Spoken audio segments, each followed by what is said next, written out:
సగటు మధ్యతరగతి మనిషికి, సగటు రైతుకి, సగటు యువకుడికి, సగటు యువతకి మీరు కనుక భయభ్రాంతుల్ని క్రియేట్ చేస్తే దాన్ని ఎదుర్కొనే కదా ఇక్కడ దాకా వచ్చాం.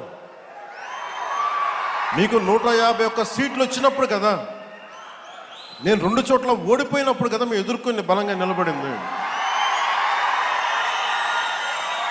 అంటే గుండెల్లో ఎంత దమ్ము ఉండాలి, రక్తంలో ఎంత వేడి ఉండాలి మీలాంటి వాళ్ళు తట్టుకోవాలంటే. నాకు తెలిసిన సినిమాల నుంచి వచ్చినవాడిని, సినిమాలో డైలాగులు చెప్పను నేను. కుత్తుకలు కోసేస్తాం, మిడకాయలు కోసేస్తాం అంటే కోయడానికి మేమేమన్నా చొక్కా ఇప్పి చూపిస్తామా?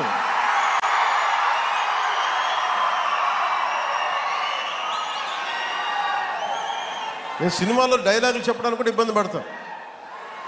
సింహం గడ్డం గీసుకుంది, మేము గడ్డం గీసుకోలేదు. ఇది సరదాగా ఉంటాయి, మిమ్మల్ని చీరప్ చేయడానికో సరదాగా చేయడానికి. నిజంగా గడ్డం గీసుకుంటే ఎంత దరిద్రంగా ఉంటుంది చూడండి, ఆలోచించండి. స్నానం చేయకుండా, మట్టి కొట్టుకుంటా. అంటే ఇవన్నీ ఏంటంటే సినిమాల్లో చెప్పిన డైలాగులు. అవి ఎందుకు చెప్తున్నానంటే సందర్భానుసారంగా చెప్తున్నాను. ఖచ్చితంగా మీరు అద్భుతమైన పాలన చేసి కనుక ఉండుంటే మీరు 11 సీట్లకు వచ్చేవాళ్ళు కాదు. మీరు అంటే ఇది రెలవెంట్ కాబట్టి చెప్తున్నా. ఇది కక్ష తీర్చుకునే ప్రభుత్వం కాదు. ఇది తప్పులు చేస్తే శిక్షించే ప్రభుత్వం ఇది. అలాంటిది అంటే ఇది ఎందుకు చెప్తున్నానంటే మీకు వినండి, మళ్ళీ అరవండి.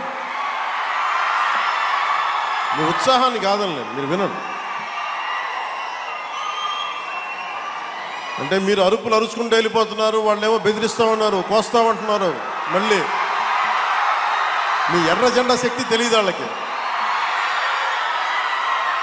మీ గుండెల్లో ఉన్న ఆ వేడి రక్తం గురించి తెలియదు వాళ్ళకి.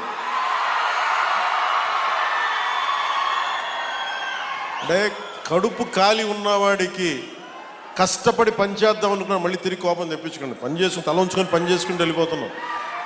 నిజంగా 11 సీట్లు వచ్చిన ఆ పార్టీగా మేము గౌరవిస్తున్నాం.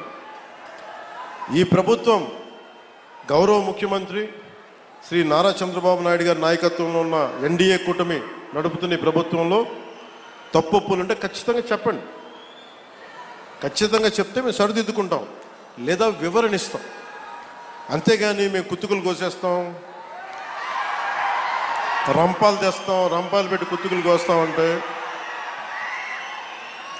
మీకు తెలుసు కదా, అలాంటి వాటికి తాటాకి చప్పుళ్ళకి మేము భయపడం.